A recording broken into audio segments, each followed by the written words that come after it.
My boyfriend deleted every photo of my dead father from my phone, then told me I was emotionally taken up by another man. When I confronted him, he said, "I don't deserve to date someone who's still obsessed with a ghost." I just stared at him. That was 3 months ago. This morning, he wishes he could take it all back. I first kissed my boyfriend when he was 7 years old and I was 8. And after years of awkward hand-holding, homemade dates, and a lot of tension, we finally ended up together. He literally knew everything about me and still loved me, which made me love him even more. There was only one red flag, and that was his jealousy. Except, it seemed normal at first. He'd simply glare at any guy who checked me out, or clench his fists whenever someone tried to catcall me. It wasn't until I turned 21 that things really started taking a turn, because that's when my dad died. At first, Trevor was there for me more than anyone else. He went to my dad's favorite restaurant and secretly learned how to cook his signature order. And when I had to take time off from work, he paid me for the hours I missed so I wouldn't have to worry about money. But one thing people don't realize about grief is that it never goes away. You just get stronger. But that strength takes time to develop. And that's why I spent my dad's 1-month death anniversary begging Trevor not to be mad at me for crying. From there, our relationship plummeted. Every time I brought up my dad, he'd roll his eyes or ask me why I was still talking about a man who wasn't him. Or one time he came over while I was on my period and ignored me until I forced myself to act like I was completely fine. 2 hours after he left, I saw he had turned down every picture frame in the apartment that had my dad in it. And at the time, I knew damn well what he was doing was wrong, but it was simply too painful to leave, because all of my friends had stopped talking to me to give me space, which really just meant they didn't want to deal with me. And because my dad was the black sheep of the family, none of my family members reached out to me, not even once. So without my boyfriend, I would have been completely alone. But of course, things only got worse. One time while I was crying my eyes out, he took my phone and told me it was to message my boss to call in sick. But 5 minutes later, he was still drafting the message. And when I leaned over, I caught Trevor deleting every photo of my dad from my camera roll. And he had removed them from the deleted folder too. I didn't even say anything, just looked at him like he was insane. "I don't deserve to date someone who's emotionally taken up by another man," he said, completely straight-faced. I swear I thought he was pranking me, but then he left and slammed the door on the way out. It took 2 hours of me apologizing for us to finally be okay again. It was around this time that I started getting desperate, antsy. I felt like I needed a way to feel like my dad was still with me, so I took up motorbiking. It was something my dad always used to do, and I knew he'd be proud of me if he saw how good I was. I kept it a secret from Trevor. I told myself it was so I could surprise him, but deep down, I knew that if I told him, he'd make me quit. But the guilt of keeping a secret got too much. So one day, I sent him a selfie of me on my motorbike and said, hey, surprise, your GF is even cooler than you thought." But instead of hyping me up, or even just replying with nice, he got mad. Like, really mad. "Let me get this straight. You're wearing tight gear and posing on a bike while in a relationship? That is disgusting." "I was just posing. I just wanted to surprise you," I responded. "Oh, so you're choosing a damn bike over my comfort now?" I didn't respond, mainly because I was crying too hard to type. Half an hour later, there was a knock on the door. Guess who it was? Trevor. He greeted me with a hug. It was the most physical affection he had given me in weeks. "I'm sorry I haven't been there for you, baby. Let me make it up to you." It was the words I had dreamed of hearing. We proceeded to have the most passionate lovemaking session of all time. I took a nap afterwards, and when I woke up, he was beside me, giving me a foot rub. It was perfect. He didn't even bring up the motorbike fiasco. Well, fast forward to the next morning. I decided to ride my bike to college. Everything was fine, until I got to the red light at the bottom of a small hill. I braked, except the bike kept moving. My heart was pounding in my chest. When I realized my bike wasn't going to stop, I swerved hard and held on for dear life. Luckily, I ended up in hospital, because there, they told me my main injury was a sprained wrist. But the more I thought about it, the more things didn't make sense. Until I went to the mechanic. When I showed Pablo my bike, his face was drained of color. "I've been working here for 10 years, and I'm sorry, Mama, but your brakes were cut." My mouth completely dried up. Suddenly, everything made sense. Trevor coming over, the nap, the change of heart. I immediately texted him. "Hey babe, I just found out about the brakes. Thank you. You always know just when to push me and help me move on. I'm glad you finally came around. I love you," he responded. A smirk was plastered on my face, because I had that idiot right where I wanted him. I waited until I got home to have my breakdown. I sat on my bathroom floor for hours, just staring at the wall. The guy I'd loved since I was a kid had tried to unalive me. He actually cut my brake lines. Who does that? I kept thinking about all those crime shows where they say most women are unalived by someone they know. Never thought I'd be one of those statistics. After my pity party, I got up and made a plan. First, I needed proof. I still had the text where he basically admitted to cutting my brakes, but I wanted more. I remembered my dad's old GoPro in the closet. Dad used to mount it on his helmet when he went riding. I dug it out and made sure it still worked. It did. The battery was low, but it had enough charge for what I needed. The next day, I invited Trevor over for dinner. I acted all lovey-dovey, like I was totally fine with him trying to unaliving me. He seemed to buy it. While he was there, I casually mentioned I was thinking about selling my bike. "Really? That's great, babe.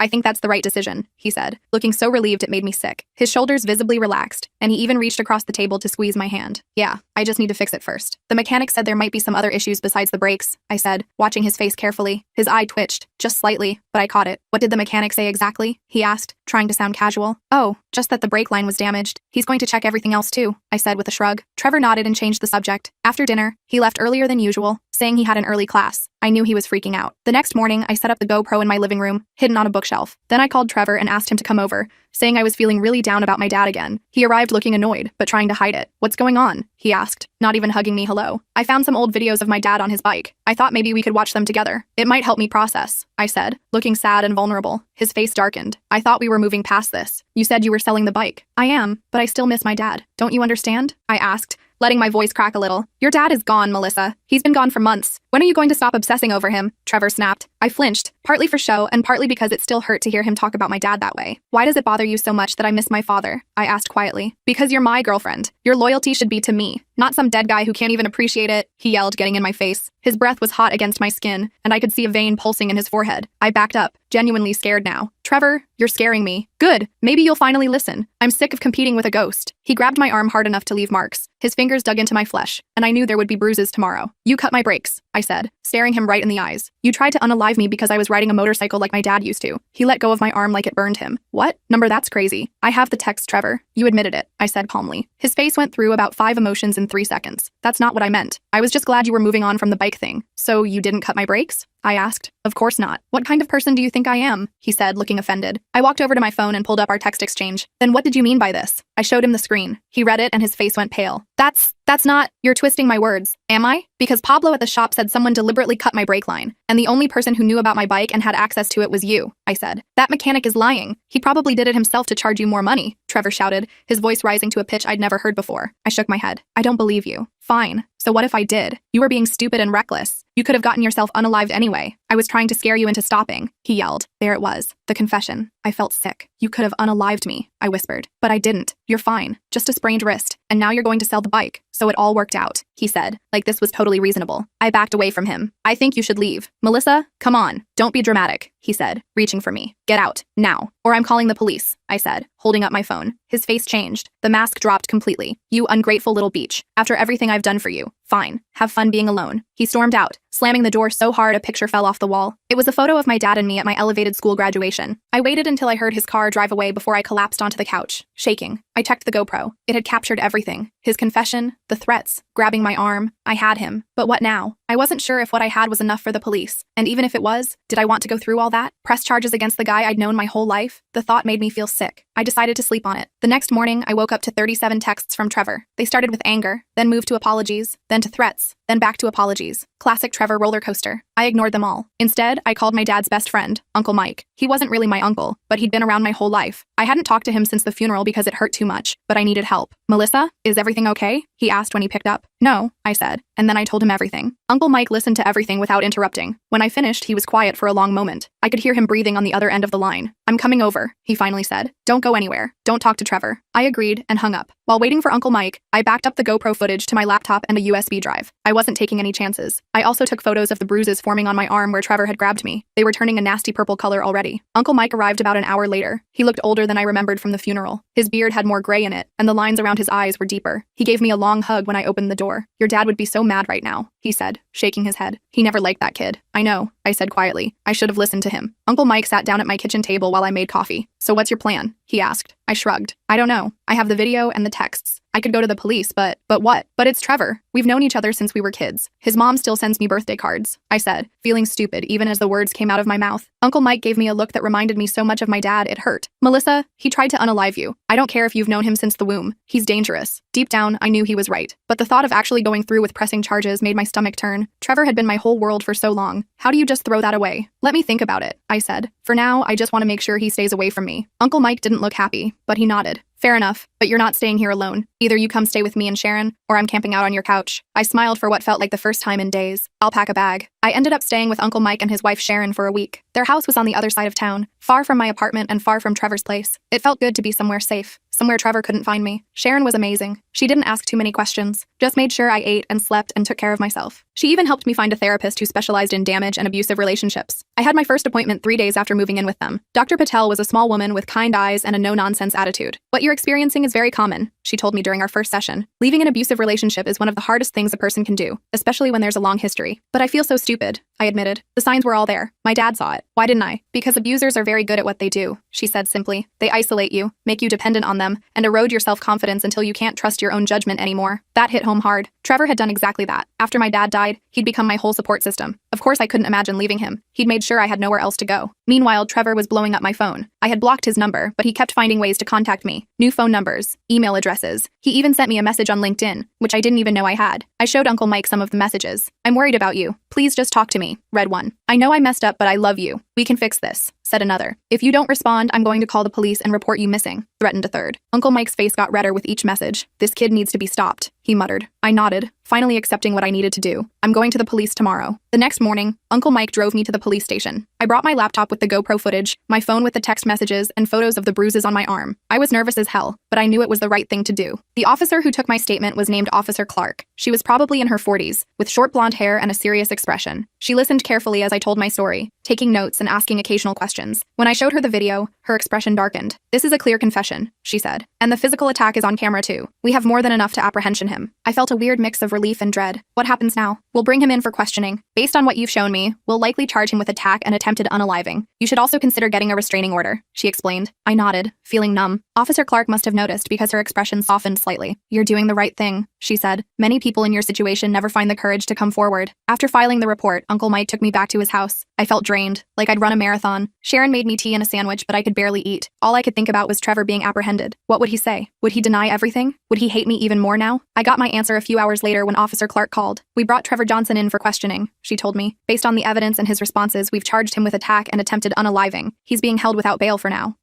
What did he say?" I couldn't help asking. There was a pause on the line. "He denied cutting your brake lines at first, but when confronted with the text messages, he changed his story. He claimed he only meant to scare you, not hurt you. But the intent doesn't matter. What he did was still attempted unaliving." After hanging up, I sat on the guest bed in Uncle Mike's house and cried. Not for Trevor, but for myself. For all the years I'd wasted loving someone who could do this to me, for ignoring my dad's warnings, for everything. The next few days passed in a blur. I gave more statements to the police. I met with a prosecutor named Ms. Flores, who explained the charges against Trevor and what to expect going forward. I got a temporary restraining order that would become permanent after a hearing. "The evidence is very strong," Ms. Flores assured me. "The video confession alone is damning. Add in the text messages and the mechanic's statement about the brake lines being deliberately cut, and it's a solid case." I nodded, trying to take it all in. "What kind of sentence would he get?" "If convicted on all charges, he's looking at a minimum of 10 years, she said. "Possibly more. 10 years. The thought made me dizzy. Trevor would be in his 30s when he got out. Our whole lives would have passed by. A week after Trevor's apprehension, I decided it was time to go back to my apartment. Uncle Mike and Sharon had been amazing, but I couldn't hide forever. I needed to reclaim my life. "Are you sure?" Sharon asked, concern written all over her face. "You know you can stay as long as you need." "I'm sure," I said, hugging her. "Trevor's in prison. The restraining order is in place. I need to start putting my life back together." Uncle Mike insisted on coming with me to check the apartment first. I was glad he did, because when we arrived, it was clear someone had been there. Nothing was stolen, but things were moved around. Pictures were turned face down again. My clothes were strewn across the bedroom floor. "Trevor couldn't have done this," I said, my heart racing. "He's in prison." Uncle Mike frowned, looking around. "Could be his friends, or family. Do they have a key?" I shook my head. "No, but..." I suddenly remembered that Trevor had made a copy of my key months ago. He could have given his key to someone. We called the police, and Officer Clark came back with another officer. They took photos and dusted for fingerprints, but didn't seem optimistic about finding anything. "Change your locks," Officer Clark advised before leaving, "and consider getting a security system." I did both that same day. Uncle Mike knew a locksmith who came right away, and I ordered a simple security camera that connected to my phone. I wasn't taking any chances. That night, alone in my apartment for the first time in weeks, I jumped at every sound. The new locks and security camera helped, but I still felt exposed, vulnerable. I kept thinking about how someone, probably one of Trevor's friends, had been in my space, touching my things. I barely slept. The next morning, I had 3 missed calls from a number I didn't recognize. No voicemails. I blocked the number and got ready for class. I had missed enough school already. Campus felt different now. I kept looking over my shoulder, half expecting to see Trevor even though I knew he was in prison. In my psychology class, I caught a guy staring at me. When our eyes met, he quickly looked away. Was he just a random guy or one of Trevor's friends? I couldn't tell anymore. After class, I hurried to my car. As I approached, I noticed something under the windshield wiper, a piece of paper. My heart started pounding as I got closer. It was a note, folded in half. With shaking hands, I opened it. "I know what you did. Trevor didn't deserve this. Watch your back." I dropped the note like it had burned me. Looking around wildly, I couldn't see anyone watching me. The parking lot was half full of students coming and going, none paying any attention to me. I took a photo of the note, then carefully picked it up using a tissue from my bag. I didn't know if the police could get fingerprints from it, but I wasn't going to risk smudging any evidence. Back in my car, doors locked, I called Officer Clark. She answered on the 3rd ring. "Someone left a threatening note on my car," I told her, trying to keep my voice steady. "And I think someone's been calling me from different numbers." "Where are you now?" she asked, her voice immediately alert. "In my car at the campus parking lot. Stay there. I'm sending a patrol car." 10 minutes later, a police car pulled up next to mine. 2 officers I hadn't met before took my statement and the note,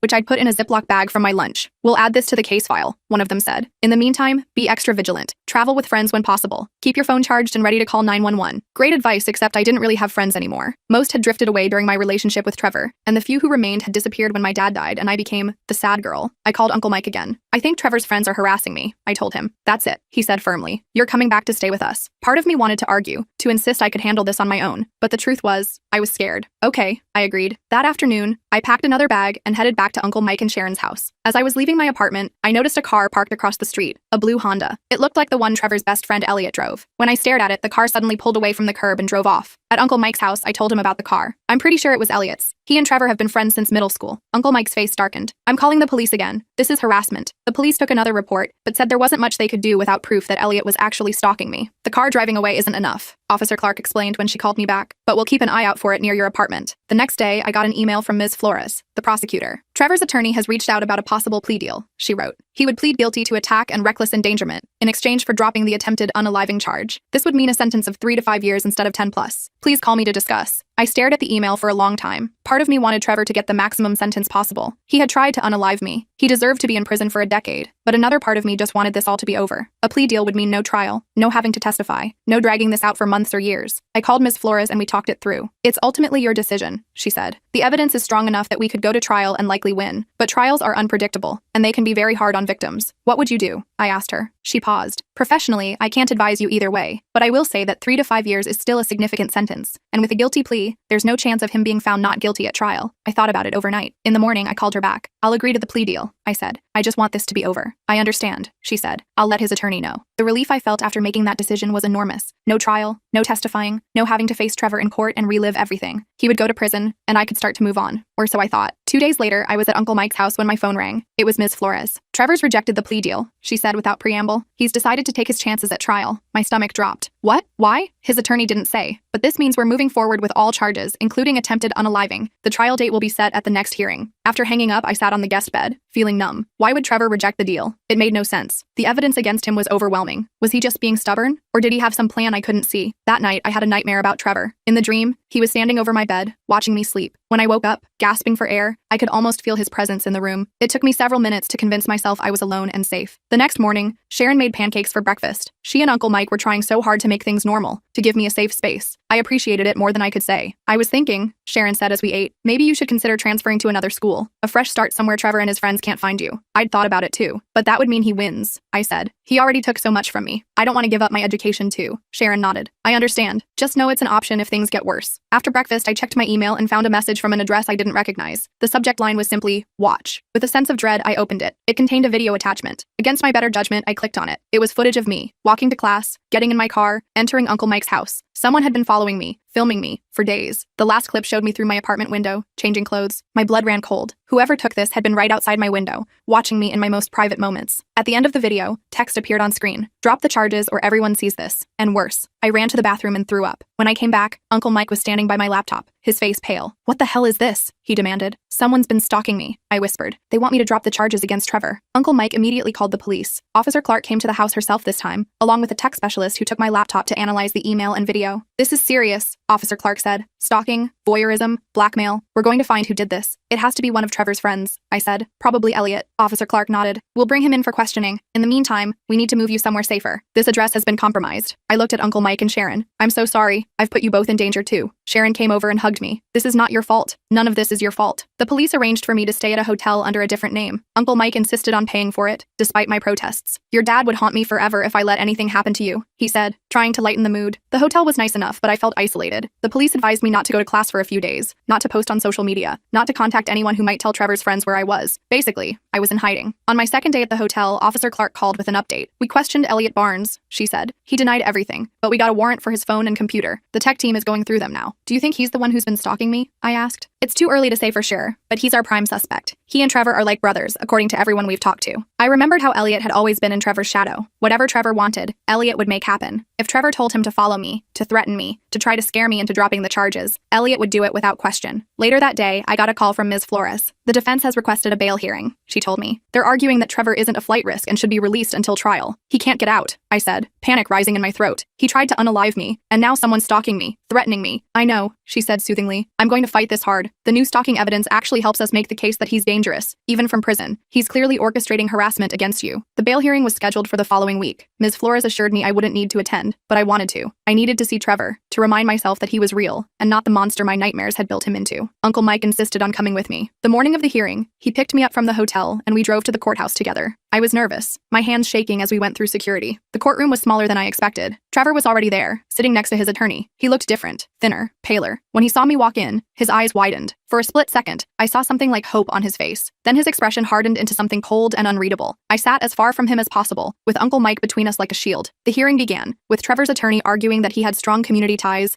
no prior criminal record, and wasn't a flight risk. He even suggested that I had misinterpreted Trevor's actions and words. Ms. Flores countered with the evidence, the video confession, the text messages, the mechanic's statement about the deliberately cut brake lines. She also brought up the recent stalking and blackmail attempts. While we haven't yet proven Mr. Johnson is directly responsible for this harassment, it began immediately after his apprehension, and is clearly intended to intimidate the victim into dropping charges, she argued. This demonstrates that even from prison, the defendant poses a danger to Ms. Anderson. The judge, an older man with thick glasses, listened to both sides before making his decision. Bail is denied, he said firmly. The defendant will remain in custody getting out. I was safe, at least from him directly. As we were leaving the courtroom, I made the mistake of looking back. Trevor was staring at me with such hatred it made me physically recoil. Uncle Mike put his arm around my shoulders and hurried me out. He can't hurt you, Uncle Mike reminded me as we walked to the car. He's staying locked up. But we both knew Trevor didn't need to be physically present to hurt me. He had friends on the outs from an unknown number. You think you're safe? Think again. Drop the charges or things get worse. I forwarded it to Officer Clark and blocked the number. An hour later, another text from a different number. We know where you are. Room 412, nice hotel. My blood ran cold. They knew exactly where I was staying, down to the room number. I called Officer Clark immediately. Don't panic, she said, though I could hear the concern in her voice. I'm sending officers to the hotel right now. Pack your things. We're moving you. I threw my belongings into my bag with shaking hands. True to her word, 2 police officers arrived within minutes. They escorted me to their car and drove me to a different hotel on the other side of town. How did they find me? I asked one of the officers as we drove. We're not sure yet, he admitted, but we're investigating everyone who had access to that information. The new hotel was less nice than the first, but I didn't care. All I wanted was to be somewhere Trevor's friends couldn't find me. The next morning, Officer Clark called with news. We've apprehended Elliot Barnes, she said. The tech team found evidence on his computer linking him to the stalking and blackmail. He had the video of you, and his phone GPS places him outside your apartment and Uncle Mike's house on the dates in question. Relief washed over me. So it's over? He can't bother me anymore? Elliot's in custody, but we're still investigating whether anyone else was involved. Trevor had other friends who might be willing to help him. She was right to be cautious. That afternoon, I got an email from another unknown address. This one contained photos of me at the courthouse, entering with Uncle Mike. The message was simple. We're still watching. I forwarded it to Officer Clark, feeling defeated. Would this ever end? How many of Trevor's friends were out there, willing to terrorize me on his behalf? 2 days later, there was a breakthrough. Officer Clark called, sounding excited. We've got him. The emails were sent from Trevor's mother's IP address. We just executed a search warrant at her house and found evidence that she's been helping coordinate the harassment campaign. I was stunned. I had known Trevor's mom, Patricia, since I was a kid. She had always been kind to me, or so I thought. Trevor's mom? Really? Really? She's being brought in for questioning now. And we found something else. A journal where Trevor detailed his plans to get rid of you if you didn't stop grieving your father. It goes back months. This wasn't a one-time impulse. He'd been planning it. I felt sick. All those months when I thought Trevor was just being insensitive about my grief, he had actually been plotting to unalive me if I didn't get over it fast enough. We're adding the journal to the evidence for trial, Officer Clark continued. It strengthens the case for premeditation. After hanging up, I sat on the hotel bed,